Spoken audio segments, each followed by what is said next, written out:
Welcome back. I've been doing content, but I've also taken a break, getting back to it. I feel as though happy I get to do it in cannabis. I'm happy I get to talk cannabis with the homie. And for the homie, I just want y'all to know we talking to Toren Callison today. Yes, You know sir. what I'm saying? From Leaf and Lens. You know what I'm saying? T Cali Captures.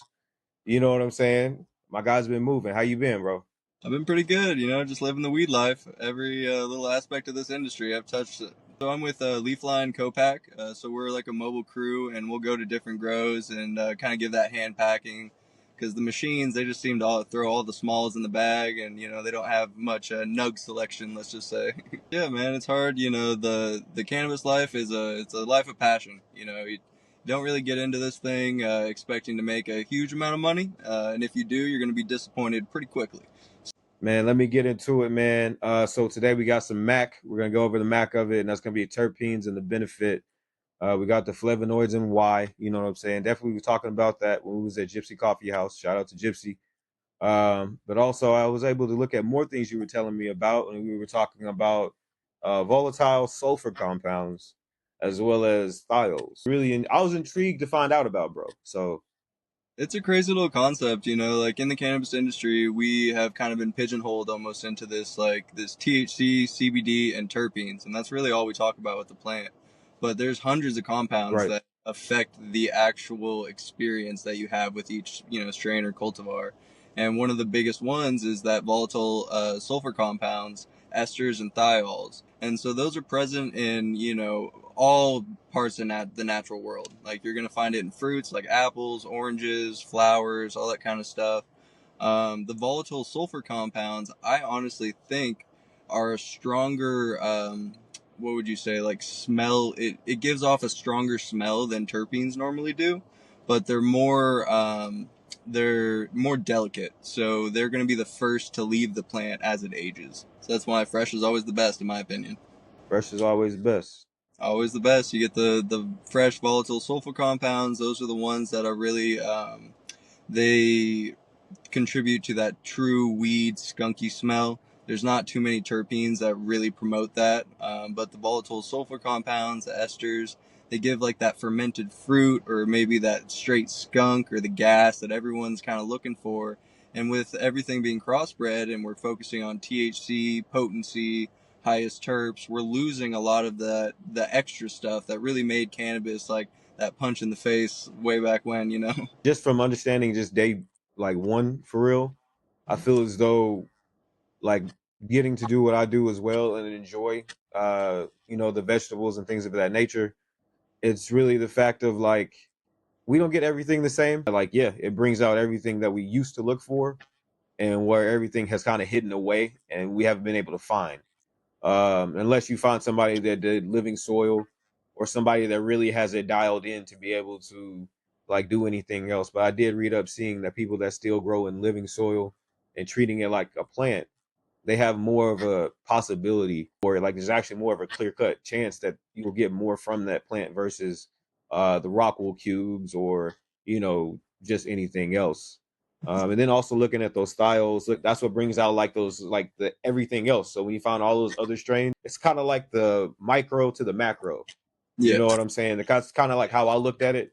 And it's like damn. So like anything that's a strain or something like that, that expressed smell for it. Like whatever it's like I saw with blueberries, that's what makes it like that. Like, that's what makes it come out with that aroma, that texture, everything. Well, and then the flavonoids on the other side of like the blueberries or anything like that, like anthocyanin is one of the most talked about flavonoids, and flavonoids are well, they're suspected to be very anti-inflammatory, antifungal, antibacterial, like all the good stuff that we all love about cannabis. But not only that, but it attributes to their color. And the anthocyanin is promoted in more like the purples, the blues, like you see it in the blueberry strains and in blueberries themselves, and they're all, I think it's double of they're attracting, the natural pollinators at the same time as they are kind of giving themselves almost like a UV protection. It's their own little sunscreen, just trying to block off the sun rays and trying to bounce it out. See, I didn't know that, bro. And this is again why I'm happy I'm able to do cloudy always this way. Because I want to know, bro. This is shit that I've never thought about or heard, and I'm happy to know this now. I do want to get into the terpene side of things. To be honest with you, we had a bunch of talks, and it actually made me want to understand and educate myself more on terpenes. What can you give the people when it comes to terpenes of that nature when it comes to cannabis? I know there's many of them, but like, what is the main like depth of it? Well, so they did a study of about 90,000 cultivars. I think it was either this past year in 2025, 2024. And they, out of all the terpenes, there was a significant crossover in about three different distinctive groups. So there were the terpinolene, myrcene, and pinene combinations. There was the myrcene, beta caryo, and I believe it was either linalool or humulene, and then I can't remember the third one, but it's more of like there's these three classes of cannabis that are kind of combining these terpenes in a certain way to give you that certain effect. We've kind of all gotten used to the indica hybrid sativa. I've even run into it because I've been a sales rep. Even just working dispensaries, all that kind of stuff. Like you see different people's opinions of the plant and how diverse the opinions are just to start off with. But I've run into people that they'll look at a COA, they'll look down that terpene profile, and they'll try to tell me whether the strain is actually sativa or not, just because of the information that's been available. But with sativa and indica, really it's kind of boiled down to morphology. So the indica and sativa is really just like a phenotypic explanation of the plant. Whether is it short, squat, is it tall, lanky, have bigger stalks, that kind of thing. But now in the consumer age, where people are going to dispensaries and they're buying actual products, the definition has kind of leaned into the terpenes being responsible for whether a plant is indica or sativa. And they've looked at more the limonene or lemonine, the terpinolene, and then also that alpha pinene for that good uplifting kind of focus.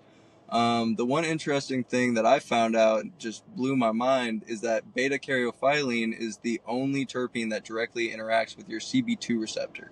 So it almost interact with your body the same way that CBD and THC does, which I thought that's insane because I mean it's an aromatic compound, it's Yeah, evaporating carbon molecules, but somehow that can interact with your receptor on the inside. Like that's wild to me. yeah. The CB2 receptor is where, So your cannabinoid receptors are located all across your body. It's kind of like right? your lymphatic system, to where you have like lymph nodes kind of scattered throughout your system, and they modulate certain like hormones, mood, energy levels. You have a lot of them stored up in your brain, and they're more of like a regulatory system for your body. So the Mm. only time that I know that your cannabinoid receptor is actively working is kind of in the same way that it reacts with cannabis would be working out. So whenever you exercise, everyone talks about that runner's high. That runner's high is going to be that anandamide molecule that your body makes itself. And it's kind of crazy how the cannabis plant almost replicated that exact compound with delta 9 THC. They're almost Right. identical. They fit in the same hole, that kind of thing. But I believe you have CB2 receptors mainly with beta caryo. It's more grounding. So I'll find that like if I'm looking for like a sativa strain, if I want to smoke during the daytime, that having that beta caryo present in that COA somewhere is going to give me more of a grounded effect and doesn't let, that kind of mind just go off and, start getting paranoid and stuff. See, and that's the questions that like I usually have, and I try to pass over whenever I actually talk to people because of information like this. It's like most people will know sativas and they'll know, oh no, sativas make my heart palpitate. It's all according to which strain you have and like the terpenes that are within that strain because an XJ13, is considered a sativa strain, and that itself is more of a creative, focusy sativa. The Maui Wowie. Um, there's many sativas that I mean, it's a broad spectrum of them within themselves as well.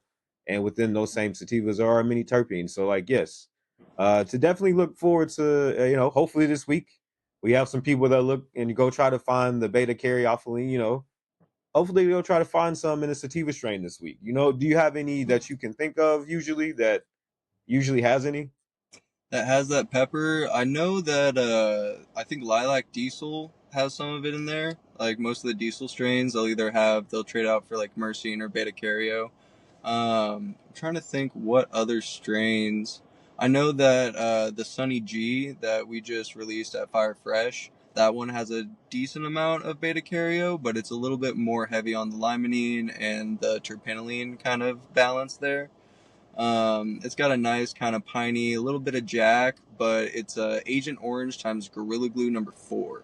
So it's weird that Okay. you get like a Jack profile out of an orange and a Gorilla Glue. It was a weird kind of find when we were pheno hunting, but it's a really cool strain. It's got lime Yeah. green, orange hairs, the classic. I'm trying to think of any other strains. I know I've seen the Sunshine Lime from Regal.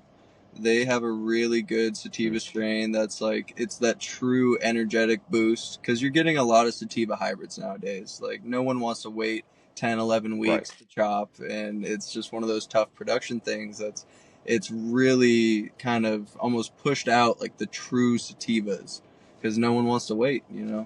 But I feel like one person or a couple of farms, Funks for sure. I'm gonna Yes, sir. be honest with you. Funks is another sativa farm that I do enjoy, but also Hildegrow. Both of those farms within themselves, when it comes to their sativas, I've been a big fan of. They follow through every time. F5 makes really good sativas. But yeah, you know what? We gotta keep it podcast. We gotta keep it simple and enjoy, bro. What's your one sativa strain that you gotta go with? What's your one, bro? Well, I think nowadays it falls into the lane of sativa hybrid, maybe more in just the Right. hybrid space. But back in the day, this Dutch treat, I grew up with this family that they were the sole cultivators for that Dutch treat strain. It's all they grew. So I smoked that, I Ooh, swear, for like 4 years straight.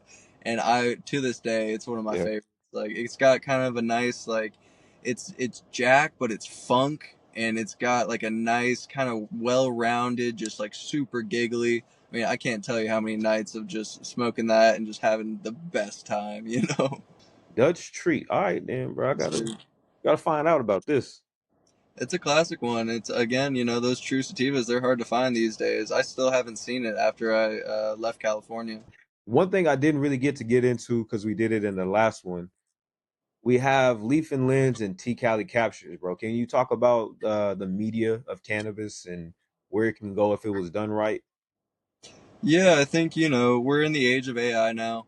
You see it all across the advertisements, the menus, the, graphics, all that kind of stuff. But the one thing that I know it's going to take at least another 10 years before it gets good at it, is replicating these true strains. Like, I personally tried it myself, trying to replicate a cannabis cultivar and the nuances within like the phenotypes, the bud structure, all that kind of stuff. It just can't do it. And I do unfortunately see, Skunk Magazine, they've been implementing more like AI generated buds and colas that I think is just really, it's taken away from the industry and it's taken away from the plant. So where I do Right. see, like, as a creative, AI fits into this industry in multiple different ways, but that's the one that I don't think will ever be able to be replaced. So having a good photographer in your back pocket that has a macro setup that can do the stacking. One of the biggest things that you run into is when you want to get up and close and personal with the trichomes, the really seeing like inside to the plant, you run into Right. this issue of physics where when you're getting that close, all you can see is just a little sliver of the depth of field. For the up close macro, it's about 95 to 115 images, and then you're able to stack them and blend them together to create one full focus from front to back image. And that technique, like Candid Kush, Eric Nugshots, Case God, like all the Zoom Gardens, he's one of the craziest ones I've ever seen.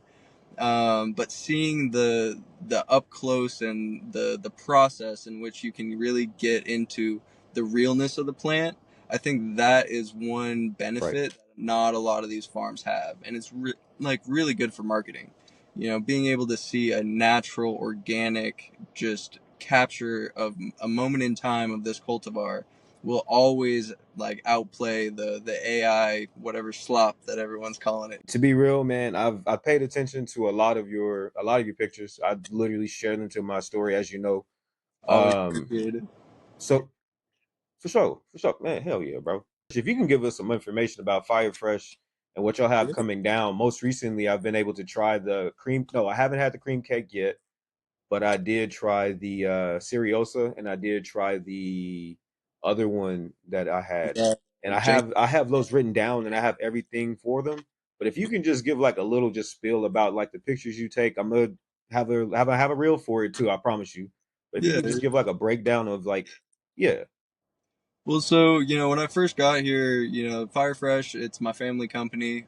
My dad started it way back in 2020 and asked me to come out and just help out, learn the industry, just kind of get my hands in every part of it.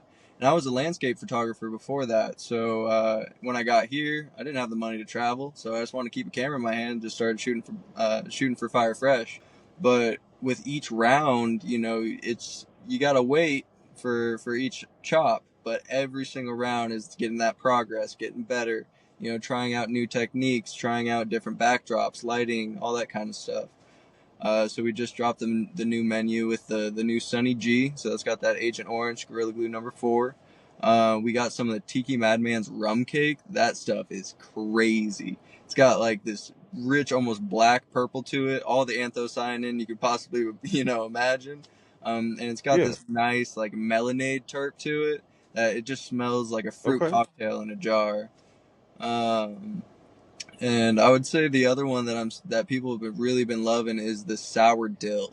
So it's going to be sour ditty times Humboldt sour diesel, and it's got like a crazy herbaceous. That's another one that has like some sativa properties, but is grounded enough to where it's not going to make your mind spin out. Um, but having all the new strains, it's always fun to get my little goodie bag going, get the photo box set up, and get the menu shots knocked out. Because I will say, balancing buds is one of the biggest tests of patience that you will ever have. Just trying to get those two buds to about stand up yeah. next to each other. I swear, man. And if you're ever up in Skytook, Tank's Dank Shop, man, he's the man. He's the local spot. He's one of my OG customers. And if you're ever heading up to the lake, just go say hi to Tank. He's I'd say the realest one. Bet we got you, we got you. So everybody that's still, I mean, it's still time. It's still hot as hell outside. All right, there's still time to go and get on the lake and fish and do what you need to do. But if you in Skytook, go hit up Tank, bro. So don't bullshit. Don't push your foot around. Go hit up Tank, bro. The other one, man, I want to talk about. Most recently, I've been able to actually even attend one of the Funks pop ups, man. If you can talk a little bit about Funks, we were talking about them a minute ago with the sativa hybrids. You were able to get a couple of shots with them as well, right? Yeah, my they actually so previously I was pushing my gear to the absolute limit. I was putting extension tubes on. I was doing things that technically weren't the right way to do it, but it got the job done. And I finally was able to get my traditional macro lens right before that last shoot, and I got their Mystery Z and the Shepherd's Pie. Bro, I'm telling you that Shepherd's Pie, it that is some of the craziest smoke I have had in a long time that wasn't grown from Fire Fresh. Like that was some good stuff. They're really, down to earth Shepherd's pie. mom and pop, they do the craft and they really care about the plant. But seeing their work up close and personal, man, those trichomes on the shepherd's pie, those things were chunky. But I love Yeah, shooting for craft quality. it's all right.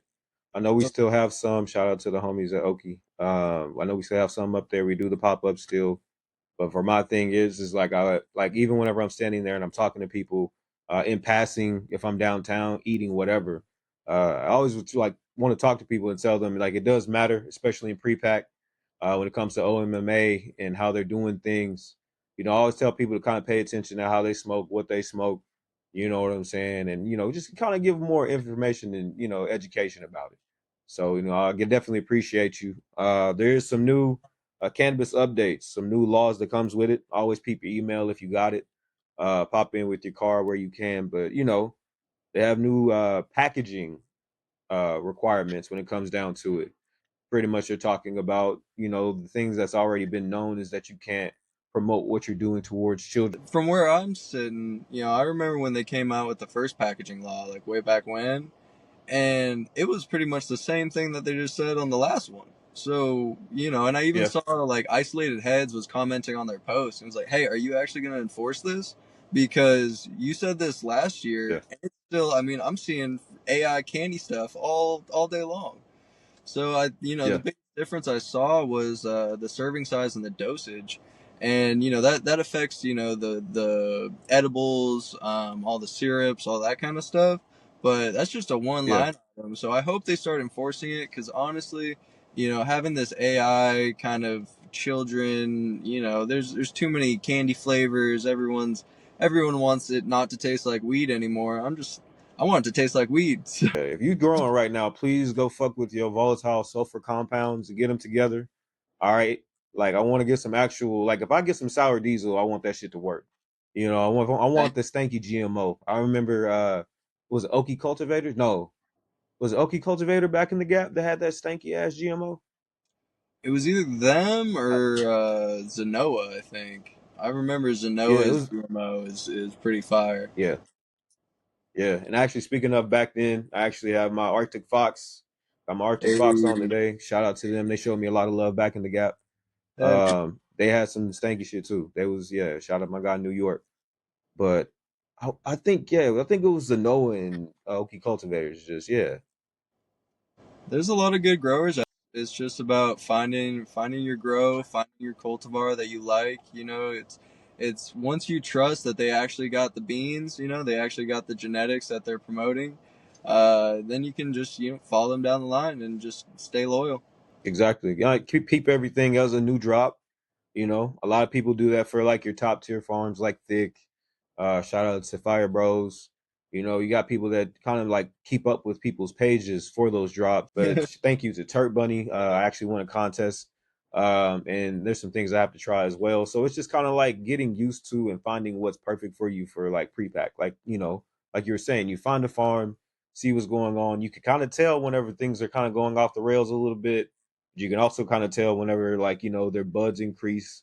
You can tell whenever like you can actually smell things from across the room versus like you got to be kind of right beside it. But then also medicinally, you start to understand that things are starting to hit you a little bit better. You're able to actually use this for sleep a little bit more. You're actually getting everything you're supposed to get out of it versus, you know, a bag of smalls that, might be $20 and, you don't know what you're going to get with it. You got to pay attention to what you're smoking, man. You really do got to pay attention to what your intake is and what you're doing. Well, and you just got to be careful, like cannabis is a bioremediator. You can put that into some soil, anything that's in that soil is going up in that plant.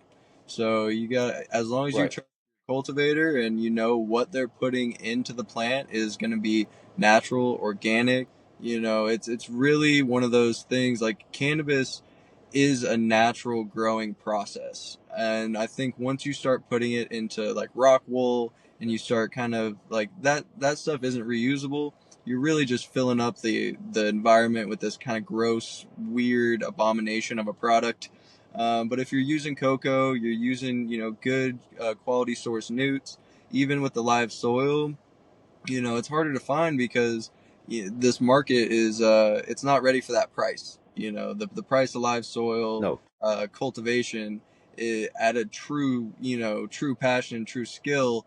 It's harder to get to that point where you're really going to be killing it in Oklahoma because people want the cheapest and they want the best out here. But those two usually don't go hand in hand, but no. I've worked for a grow that they were putting triazicide in the newts, and it killed my soul. I had to get out of there just because of it.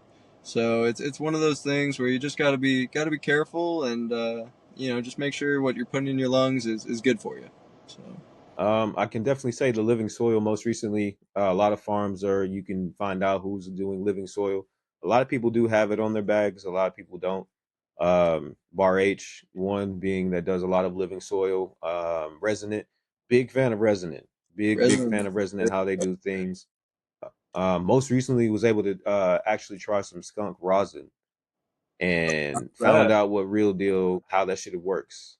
damn Um, okay. so I mean, Yeah, but the thing is, you have to again spot the difference, and then you can be pristine about it and kind of like take it out as it is. But for me, with the switch up, you do have to pay attention to like what medicinally helps you, especially with like the cartoon stuff we were talking about. So even if we got living soil farming, and they do cartoon shit, technically you have to reject them like officially now, like until like they fix it, or the dispensary takes it up as their own problem now. I really hope, because there's been a lot of loss. That's the one thing we haven't really talked about on the pod. There's been a lot of loss when it comes to the cannabis industry, but there's been so much knowledge from homies throughout it as well that just had to shut down, or it got shut down on like a small like distinct something or whatever else. So it's just like you kind of got to get it in where you can get it in, and learn where you can learn, on top of pay attention, like what I'm saying, like we've been talking about. But um, I don't know, man. I think I'm gonna just go to Living Soil myself, because if we do the Schedule 3 situation, I do feel like it's gonna get brought into where everything goes up. Like Yeah. all the prices are gonna go up. I mean, So I came from 29.9% tax, and all the growers being forced to send their product to a distributor, and they could never sell directly from the grower to the dispensary. So in California, they're always getting that cut on every single handoff. And I would go yeah, in, I mean, I'd be paying like upwards of $40 for an eighth. That would be 15, $20 here, just because of that tax and just because of the how many hands it has to go through. But looking at the Schedule right. 3, it really just seems like the federal government got to the point where they're like, all right, well, we want some of the money coming from this, but we don't want to touch it yet. Mm, So they're gonna, force us to, submit to the DEA. You're gonna have to get your licenses, all that kind of stuff, pay your money. But then it doesn't really sound like they're gonna be implementing any infrastructure that puts their hand into the bucket of the cannabis industry. All they want is just the money for right now and just to buy them time. But the cool thing that does happen with Schedule 3 is tax write offs. So, up until this point, cannabis businesses, they haven't been able to operate like every other business. They can't write off, get the good tax write offs that all these other businesses are capitalizing on.